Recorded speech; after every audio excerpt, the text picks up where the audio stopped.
लेकिन छपरा की घटना को जानबूझकर वो उसे क्रिएट किया गया है। ये तो जानबूझकर राष्ट्रीय जनता दल के द्वारा इस प्रकार की घटना को और उनके परिवार के सभी सदस्यों ने इस घटना को अंजाम देने में अहम भूमिका निभाई है। पर जांच होनी चाहिए, जो भी दोषी हो उसके ऊपर कार्रवाई होनी चाहिए।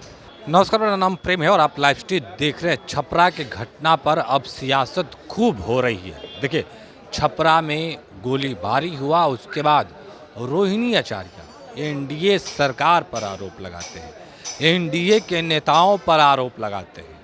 और अब देखिए किस तरीके से चिराग पासवान, उमेश कुशवाहा, तमाम नेता सामने आते हैं। बीजेपी के नेता, बिहार के पूर्व उप मुख्यमंत्री तारकिशोर प्रसाद, तमाम नेता हैं खूब गुस्से में। किस तरीके से लालू यादव या फिर लालू परिवार तमाम चीज़ों को लेकर अपनी बातों को रख रहे हैं। देखिए, तेजस्वी यादव भी आज सुबह सुबह किस तरीके से बयान दिए थे और कह रहे थे कि हमने जो प्रशासन के लोग हैं उनसे भी बात किया है, पर चिराग पासवान का भी गुस्सा हाई है। देखिए किस तरीके से चिराग पासवान है, सारण के घटना को लेकर गुस्से में है और खूब सुना रहे हैं विपक्ष के नेताओं के। देखिए, एक ओर इंडिया गठबंधन है तो दूसरी ओर एनडीए गठबंधन है।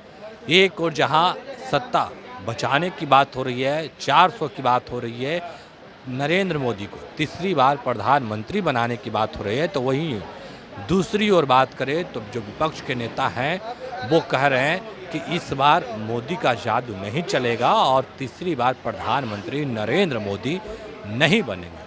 लोकसभा का चुनाव चल रहा है, तमाम लोग हैं जो अपने प्रत्याशी के लिए वोट मांग रहे हैं, पर छपरा में जो गोली कांड हुआ उसको लेकर अब सियासत भी खूब हो रही है।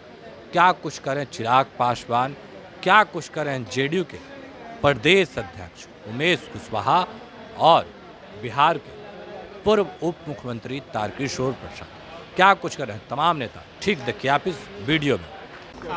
देखिए, छपरा लोकसभा क्षेत्र की कल की घटना दुर्भाग्यपूर्ण है, इसकी हम निंदा करते हैं और इसकी पटकथा राष्ट्रीय जनता दल कल से ही लिखना प्रारंभ किया है।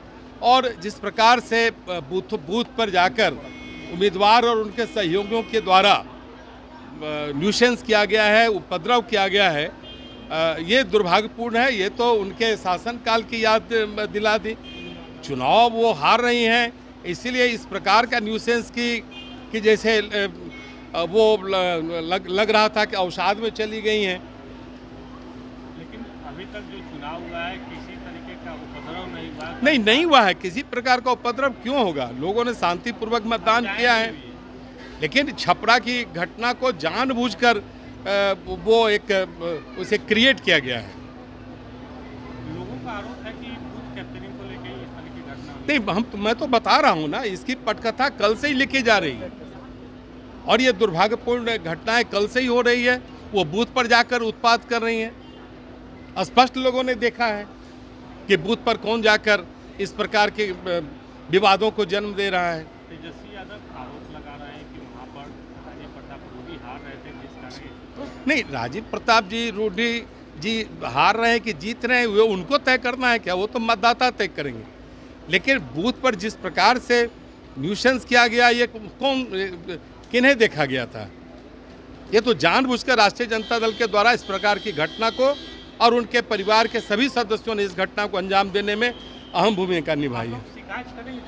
नहीं, निश्चित रूप से इस प्रकार की घटनाओं को हम सब बर्दाश्त नहीं करेंगे। हम सुशासन के प्रहरी हैं, हम इन सारी चीज़ों को भारत निर्वाचन आयोग को तो शिकायत दर्ज की ही जाएगी, साथ ही साथ कानून व्यवस्था को जो तोड़ने का काम किया गया है उस पर भी सरकार कार्रवाई करेगी। कांड का जांच हो रही है, जांच के बाद सच्चाई पता चल जाएगा क्या हुआ है मामले की। लेकिन हम तो एक बात जरूर कहेंगे कि रोहिणी आचार्य का हार जो है सुनिश्चित है, जिस कारण उकताया हुआ है, अलबलाए हुए हैं। लेकिन रोहिणी आचार्य आरोप लगा रही है बीजेपी के ऊपर और कह रही है कि बीजेपी के गुंडे बैठे हुए। ये मामले की तो जांच हो रही है जी। एसपी ने बताया कि मामले की जांच कर रहे हैं, तो उससे सच्चाई का पता चल जाएगा। पुलिस पर कार्रवाई कर रही है, जो भी होगा पता चलेगा।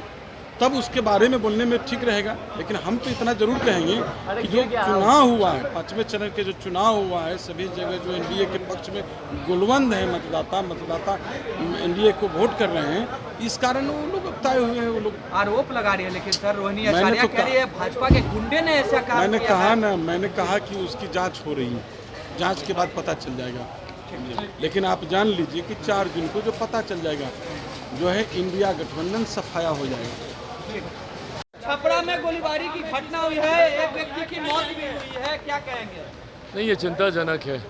चुनाव में इस तरीके की हिंसक झड़प कतई उचित नहीं है। जांच होनी चाहिए। कल हमारे यहाँ भी मतदान था, हाजीपुर में भी था, तो ऐसे में बहुत ज़्यादा जानकारी इस विषय पर हमारे पास नहीं है, पर जांच होनी चाहिए। जो भी दोषी हो उसके ऊपर कार्रवाई होनी चाहिए।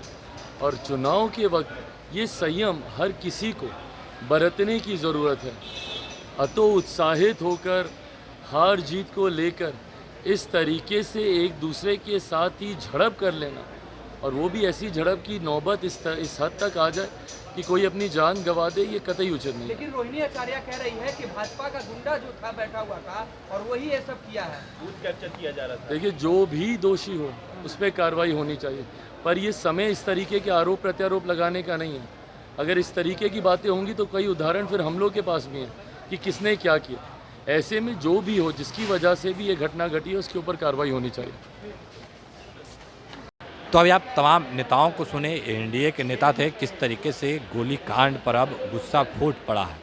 तमाम जो दल के लोग हैं वो अपनी अपनी बातों को रख रहे थे। चिराग पासवान भी खूब बरस रहे थे।